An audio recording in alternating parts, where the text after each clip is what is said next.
ومتى أحسن العبد ظنه بربه فرج الله جل وعلا عنه.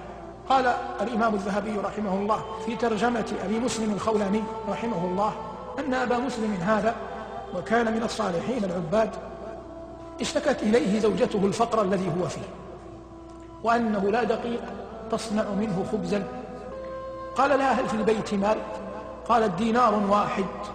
قال: أعطني إياه أشتري لكم به دقيقا. وخرج إلى السوق ليشتري بهذا الدينار دقيقا.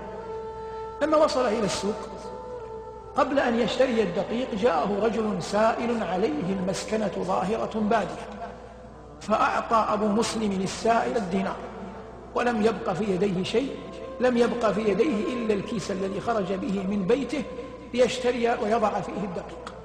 فعمد إلى صاحب خشب ونجارة فأخذ نجارة الخشب وملأ بها الكيس وحمله على ظهره وعاد إلى بيته. فلما عاد إلى بيته وضعه بين يدي امرأته وتنحى في غرفة أخرى ينتظر قدر الله.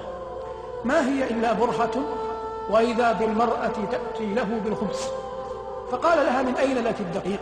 قالت: سبحان الله، من الكيس الذي أتيت به. فسكت وأخذ يأكل وهو يبكي. فالله جل وعلا قادر على كل شيء، ولا ندعو بهذا إلى أن يقعد الإنسان في بيته أو يتبع طرائق غير محمودة، لكننا نقول إن حسن الظن بالله جل وعلا من أعظم العبادات وأجل الطاعات، وبه ساد من ساد من الأنبياء والمرسلين وأتباعهم من أولياء الله المتقين.